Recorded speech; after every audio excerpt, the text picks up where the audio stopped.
परमात्मा और किसान। एक बार एक किसान परमात्मा से बड़ा नाराज हो गया। कभी बाढ़ आ जाए, कभी सूखा पड़ जाए, कभी धूप बहुत तेज हो जाए तो कभी ओले पड़ जाए। हर बार कुछ न कुछ कारण से उसकी फसल थोड़ी खराब हो जाया करती थी।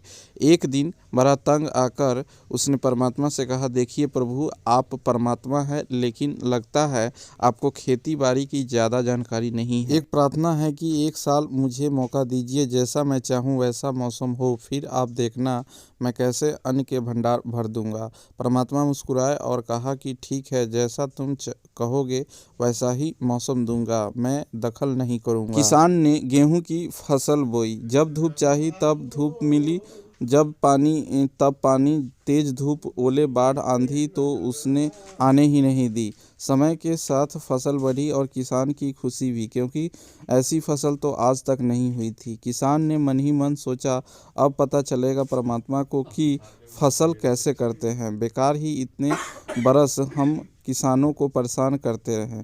फसल काटने का समय भी आया। किसान बड़े गर्व से फसल काटने गया, लेकिन जैसे ही फसल काटने लगा एकदम से छाती पर हाथ रखकर बैठ गया। गेहूं की एक भी बाली में अंदर गेहूं की दाना नहीं था, सारी बाली अंदर से खाली थी। बड़े दुख होकर उसने परमात्मा से कहा, प्रभु ये क्या हुआ? तब परमात्मा बोले, ये तो होना ही था। तुमने पौधे को संघर्ष का जरा सा भी मौका नहीं दिया, ना तेज धूप उनको तपने दिया, ना आंधी ओले से जूझने दिया, उसको किसी प्रकार की चुनौती का एहसास जरा भी नहीं होने दिया। इसलिए सब पौधे खोखले रह गए। जब आंधी आती है, तेज बारिश होती है, ओले गिरते हैं, तब पौधे अपने बल से ही खड़ा रहता है। वो अपना अस्तित्व बचाने का संघर्ष करता है, और इस संघर्ष से जो बल पैदा होता है वही उसे शक्ति देती है, ऊर्जा देती है, उसकी जीवटता को उभारता है। सोने को भी कुंदन बनने के लिए आग में तपने, हथौड़ी से पीटने, गलने जैसी चुनौतियों से गुजरना पड़ता है, तभी उसकी स्वर्णिम आभा उभरती है, उसे अनमोल बनाती है।